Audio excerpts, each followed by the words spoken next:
Hello everyone, আজ আমি আপনাদের সাথে শেয়ার করব চিকেন পিৎজা। খুব সহজে আমি রেসিপিটি দেখাবো। অবশ্যই মন দিয়ে দেখবেন, স্কিপ করবেন না।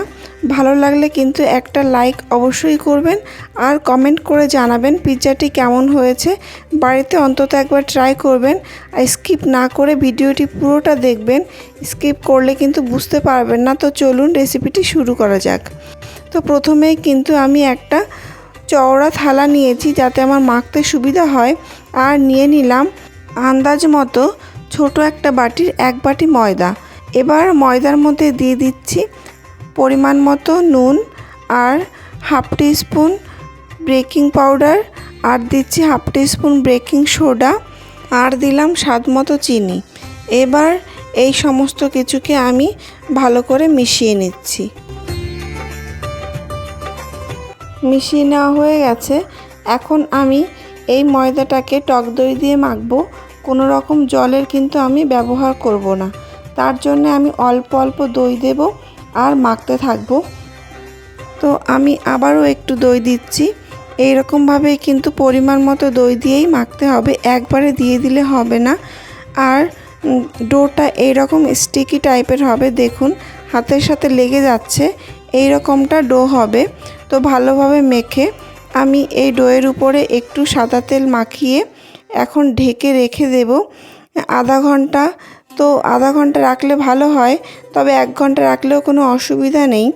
তো বেশি সময় রাখলে কিন্তু ডোটা একটু বেশি ভালো সফট হয়। এটাকে আমি ঢেকে রেখে চলে যাচ্ছি চিকেনটাকে রেডি করতে। তো চিকেন আমি পরিষ্কার করে নিয়েছি। এখন আমি দিয়ে দিলাম স্বাদ মতো নুন, আর দিলাম সামান্য একটু জায়ফল গুঁড়ো, আর দিলাম হাফ টিস্পুন অরিগ্যানো আর হাফ টিস্পুন চিলি ফ্লেক্স, আর দিচ্ছি হাফ টিস্পুন গোলমরিচ গুঁড়ো, 1 চামচ রসুন কুচি, তবে রসুনটাকে কিন্তু বেশ ভালোভাবে কুচিয়ে নিতে হবে। আর সবশেষে দিয়ে দিচ্ছি আমি 2 চামচ রিফাইন্ড অয়েল। এবার এই সমস্ত উপকরণ আমি ভালোভাবে মিশিয়ে নিচ্ছি। মেশানো হয়ে গেছে। এখন চিকেনটাকে ফ্রাই করতে হবে। তো ফ্রাই করার জন্য আমি একটা ফ্রাইং প্যান নিয়েছি, আর ফ্রাইং প্যানটা গরম হয়ে গেলে আমি চিকেনগুলো দিয়ে দিলাম। চিকেনগুলো দিয়ে বেশ ভালোভাবে নাড়তে হবে, আর ফ্লেমটা কিন্তু সবসময় লোতে থাকবে। তো চিকেনটাকে এভাবেই আমি নেড়ে চেড়ে ফ্রাই করে নিলাম। চিকেনের উপর সাইডটা যখন সাদা হয়ে যাবে তখন নামিয়ে নিতে হবে। আর এদিকে ভেজিটেবলের মধ্যে আমি নিয়েছি capsicum, yellow bell pepper, red bell pepper, corn, আর নিয়েছি অনিয়ন আর টমেটো, আর চিজগুলো আমি গ্রেট করে নিয়েছি।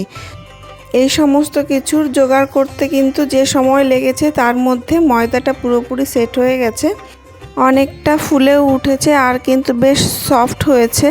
তো এই রকম একটা ডো কিন্তু তৈরি করতে হবে। তো এবার আমি এই ডোটাকে বেলে নেব। তো তার আগে কিন্তু আরেকটু মেখে নিতে হবে বেশ ভালোভাবে, 5-7 মিনিট ধরে একটু এটাকে মাখতে হবে। এবার আমি চলে যাচ্ছি এটাকে বেলতে। তো এখানে আমি একটা বেলন চাকি নিয়েছি, সেটাতে খানিকটা ময়দা কিন্তু আমি মাখিয়ে নিয়েছি যাতে লেগে না যায়। এবার এটাকে ময়দা দিয়ে রুটির মতো করেই বেলতে হবে। তো দেখুন আমি এটাকে কিন্তু বেশ বড় করে বেলে নিয়েছি, আর থিকনেসটাও একটু দেখে নিন, এই রকমটা রেখেছি আমি। তো এটা যেহেতু বেশ বড়, তো এটাকে আমি ফোল্ড করে নিলাম যাতে আমার তুলতে সুবিধা হয়। তো এবার যে পাত্রে আমি পিৎজাটা বানাবো সেই পাত্রে আমি বাটার লাগিয়ে নিয়েছি। তো বাটারটাকে কিন্তু আমি একটু বাটিতে নিয়ে ওটাকে তাপ দিয়ে গলিয়ে নিয়েছিলাম যাতে লাগাতে সুবিধা হয়। এবার আমি একটা ব্রাশের সাহায্যে এই বাটারটাকে বেশ ভালোভাবে মাখিয়ে দিলাম, সমস্ত জায়গাতেই মাখিয়ে দিলাম যাতে পিৎজাটা খুব ভালোভাবে উঠে যায় আর খেতেও ভালো হয়। এখন দেখুন ফোল্ড করে নিয়েছিলাম বলে কিন্তু আমার তুলতে অনেকটাই সুবিধা হলো।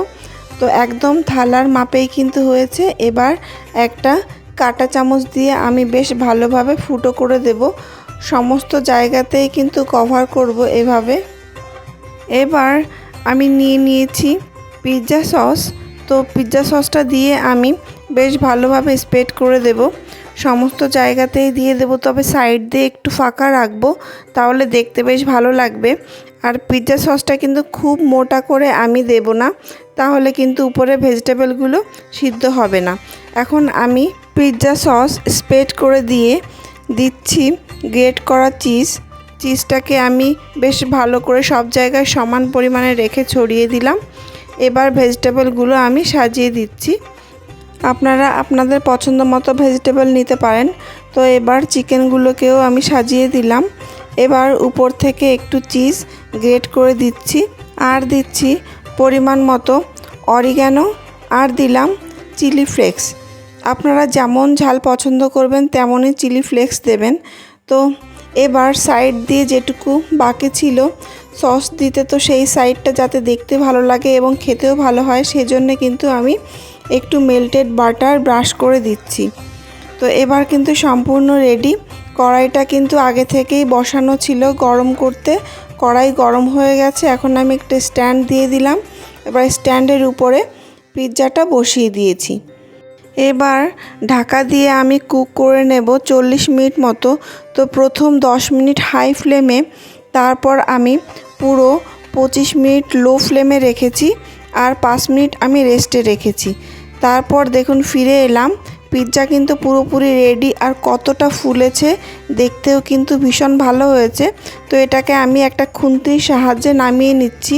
এটা নামানো কিন্তু একটু রিস্কি হয়ে যায়, কারণ ভীষণ গরম থাকে। তো এভাবে থালার নিচটাতে একটা খুন্তি দিয়ে আর সাইডটা একটু কাপড় দিয়ে ধরে নিলে কিন্তু নামাতে সুবিধা হয়। তো আমি একটা প্লেটে নামিয়ে নিয়েছি। এবার পিৎজাটাকে থালা থেকে তুলে নিচ্ছি।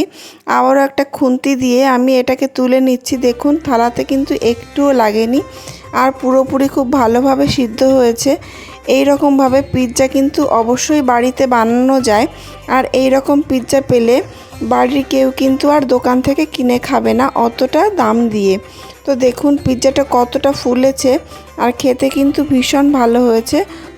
বাড়িতে অন্তত একবার ট্রাই করবেন, খুবই সহজ পিৎজা করতে। তো ভিডিওটি কেমন লাগলো অবশ্যই জানাবেন। ভালো লাগলে একটা লাইক করবেন, শেয়ার করবেন, আর সাবস্ক্রাইব করে আমার চ্যানেলের পাশে থাকবেন।